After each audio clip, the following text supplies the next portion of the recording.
저는 뭐 이론적 지식이나 뭐 네네. 소셜벤처의 엄청난 팬이었다가 공연제를 했다기보다는 그냥 제가 불편한 거 있잖아요. 네. 와이프랑 차 하나 놓고 엄청 싸웠어요. 맨날 갖고 나가지 말래. 네. 그러니까 안 되겠다 열받아가지고 갖고 나가지 뭐 말래. 이런 류의 얘기들 있잖아요. 네, 그리고 네, 뭐 제가 보기에 너무 말이 안 되는 것 같아요. 네, 네, 요즘처럼 이렇게 기술이 발달하고 데이터가 많은 시대에 차가 맨날 서 있는 거잖아요. 네, 네. 23시간을. 네. 다 혼자 타고 다녀요. 네. 이게 뭔가 다른 방법이 있는 것 같은데 네, 네, 그리고 네. 이렇게 IT 회사에서도 일해보고 금융업계에서도 일해보니까 네, 요만큼만 더 발전하면 될 것 같은 네. 그런 거 있잖아요. 아. 그래서 저는 하다 보니 이게 공유경제래, 네, 네, 네. 여기 소셜벤처래. 네, 이제 네, 저는 좀 네, 이렇게 네, 했어요. 네. 저는 일단 이제 사회적 기업에 대해서 우연히 이제 관심을 가져서 그때만 해도 진짜 관심 가진 친구가 거의 아무도 없는 그런 이제 상황이었는데 한 10년, 그죠. 한 8년 전이었, 8, 9년 전이었으니까는 그런 용어도 아무도 모르던 시절이긴 소셜벤처 아무도 했는데 모를 때. 네, 네, 네. 근데 이제 그 같이 관심 가지던 친구들이랑 이제 만나서 이제 얘기를 하기 시작을 했고 국내는 이제 뭐 지금도 이렇게 많은 건 아니지만 해외 같은 경우는 되게 재밌는 사례들이 엄청 많잖아요. 네. 그런 사례들을 이제 공부를 하면서 이제 되게 더 재밌다고 많이 느꼈던 것 같고 딜라이트 같은 경우도 그 똑같은 이제 사업 모델이 인도에 있었거든요. 네. 그래서 그 사업 모델을 보고 사실은 그냥 그대로 한국에서 적용을 했었던 거였었거든요. 네.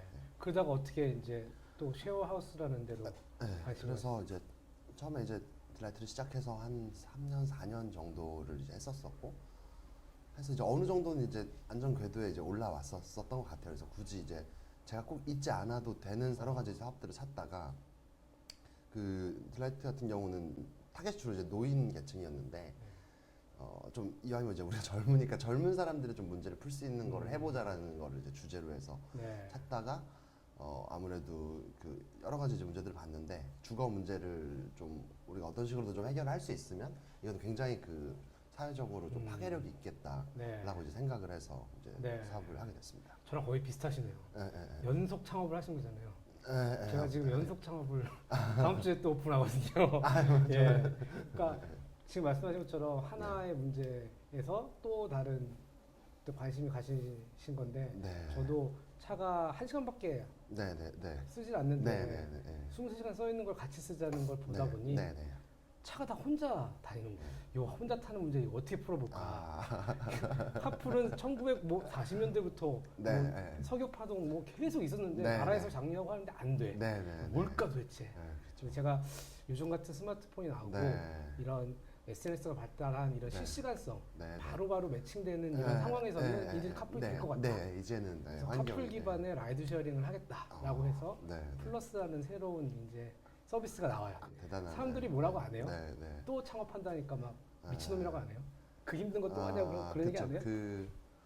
그러니까 스스로도 생각할 때 주변에서는 당연히 이제 되게 변태 같다고 얘기를 그죠. 하는 것 같고. 저도 지난주에 옥 작가님이 변태라고 그러더라고요. 네, 왜냐면은 또 그게 사실 너무 힘든 거잖아요. 그죠. 너무 정신적으로 체력적으로도 그렇고 되게 또 그 아무것도 그 가정이 그 가정만 있고 아무것도 검증되지 않은 그 험난한 길을 또 간다라는 게 그렇긴 하는데 근데 또 이제 그게 잘 되었을 때의 어떤 그 이상점이 또 이렇게 눈에 보이면 그게 또 이제 약간 너무 이제 매력적으로 보이니까 그게 또 이렇게 달려들게 되는 네. 그런 게 있지 않나.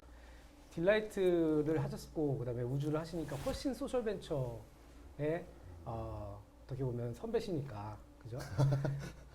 어떻게 보면 1세대잖아요. 잘 모르면서 혹시 잘 이렇게 사람들이 이렇게 알고 있는 것들 제일 대표적인 게 뭐가 있을까요?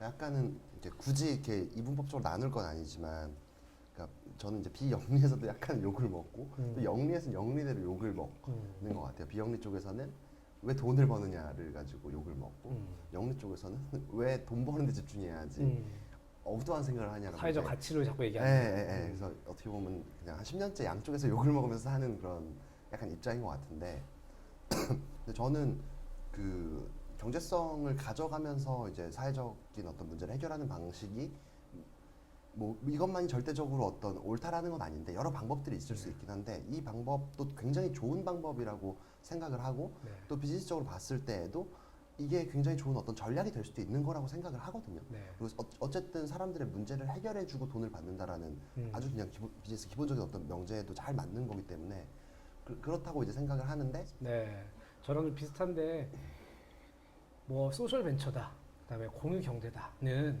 어떤 문제들을 푸는 방식이 비슷한 사람들을 카테고리화 하니까 그게 공유경제 기업이고 네, 네. 소셜 벤처가 된 거지.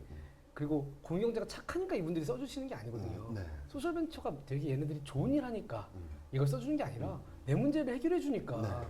그럼 돈 내고 쓸만한 가치가 있으니까 써주는데 그런 비슷비슷한 류의 회사들을 묶어서 통칭하는 데 있어서 네. 소셜 벤처고 공유경제인 거거든요. 근데 네.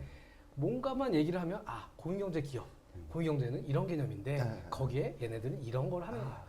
저는 그렇게 시작한 게 아니거든요. 네. 내가 하다 보니 이게 협력적 소비고 공유경제인 거지. 처음부터 이렇게 멋있고 이렇게 착한 거기 때문에 네. 그 중에 하나의 뭐를 찾아야 된다. 네. 이렇게 한 게 아닌데도 네. 소카 같은 경우는 어쨌든 굉장히 큰 커뮤니티가 만들어진 거잖아요. 네. 그 한국 사람들의 어떤 특성이랄까 아니면 커뮤니티의 어떤 특성의 어떤 그런 뭐 장점이 단점 아니면은 뭐 하시면서 느끼게 되신 점 네. 그런 게 좀 있으신지. 저는 네. 우리나라 사람들 진짜 스마트하다고 생각해요. 음. 이게 되게 어려운 서비스잖아요. 이 개념을 이해하는 것부터 가서 찾아서 쓰고 운전도 다 할 줄 알아야 되고 뭐 이게 결제 카드가 나중에 어떻게 결제가 되는 거야, 주유비는 어떻게 하는 거야가 되게 어려운 개념이거든요. 근데 진짜 빨리 알고 기가 막히게 이용을 하세요. 집이 한 충청도쯤 되는 분은 집에 가기 좀 힘들잖아요. 퇴근하고 뭐 이럴 때 가끔 엄마 품이 그리운 사람들이 있단 말이야. 오늘 좀 피곤하고 막 우울하고 할 때. 근데 밤에 이렇게 딱 퇴근하고 차를 빌려서 부모님 댁에 1시간 반이면 가잖아요. 가서 거기서 자고 아침 출근하고 딱 반납하는데 9,900원 드는 거예요. 그런 거를 우리는 그렇게까지 생각 못 했거든. 그렇게 쓸 줄은. 근데 지금 기존까지 우리가 회사와 고객의 관계는 고객은 도둑놈이다. 못 믿을 사람이다.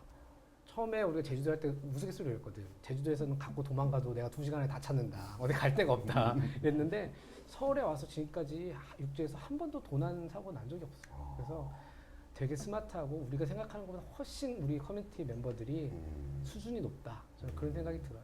저희도 마찬가지로 비슷했던 것 같아요. 그러니까 뭐 예를 들어 어떤 도난 사고가 생기거나 아니면은 정말 어떤 강력 범죄가 생기거나 그 강력 범죄 같은 생긴 경우가 여태까지 뭐 맞아요. 몇천 명이 입출했지만 단 한 건도 없었었고요. 네. 그리고 도난이나 이런 것들도 뭐 크게 막 문제되는 그런 사례들은 없었었고 네. 또 진짜로 뭐 사람들 간에서도 뭐 많이 싸우거나 아니면 뭐 남녀 간에도 어떤 문제가 생겨나 이런 것들도 뭐 크게 문제되거나 했던 부분들도 없었었고 네. 또 저희가 사실 좀 이슈가 될 수 있는 것 중에 하나가 이제 관리비 같은 경우에 이것들을 누구는 많이 쓰고 누구는 적게 쓰고 이것 때문에도 사실 좀 이렇게 분쟁이 생길 여지들이 네. 있는데 그런 것들도 거의 뭐 전체 건 중에서 뭐 0.1% 될까 말까 할 정도로 네. 그런 것들도 사람들이 굉장히 그래도 성숙하게 좀 그쵸. 지켜주고 있는 것 같아서 네. 그래도 되게 우려를 많이 했는데 이런 커뮤니티들이 잘 운영이 될까 이게 또 네. 잠깐의 시간이 아니라 그죠. 아직 같이 사는 거다 보니까 근데 그래도 생각보다는 훨씬 사람들이 그래도 상식적으로 행동해주고 상식 바깥의 일들을 그래도 많이 하진 않는 것 같아서 네. 그래서 참 대단하다라는 예. 생각을 많이 했었던 것 같습니다. 저는 가장 이상적인 커뮤니티는 스마트한 사람들이 협력적인 방식으로 자기가 원하는 바를 막 이뤄내고 누리고 하는 이런 협력적 소비 커뮤니티가 저는 아주 이상적인 커뮤니티라고 생각을 해요. 어때요? 우주 어떻습니까? 다들 외로운 좀 세상인 것 같아요. 시대인 것 같고 앞으로도 더 심해질 것 같고 네. 그런 것들을 좀 더 공동체적인 가치들로 인해서 좀 해결을 할 수 있었으면 네. 좋겠는 것 같고 그게 조금 더 이제 이상적인 어떤 방향이 아닐까 예. 그렇게 생각을 하는 것 같고 거기에 기여하기 위해서 저희도 이제 계속 노력을 해 나가려고 하고 있습니다. 네. 안녕하세요. 저는 소카라는 카쉐어링 회사를 창업하고 플러스라는 라이드 쉐어링 서비스를 제공하는 회사의 대표로 있는 김지만입니다.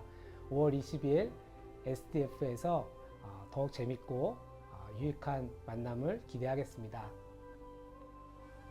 네, 안녕하세요. 저는 딜라이트와 쉐어하우스 우주를 창업해서 운영하고 있는 김정현이라고 합니다. 2016년 서울 디지털 포럼 통해서 재밌는 얘기들 많이 준비해서 찾아뵙도록 하겠습니다.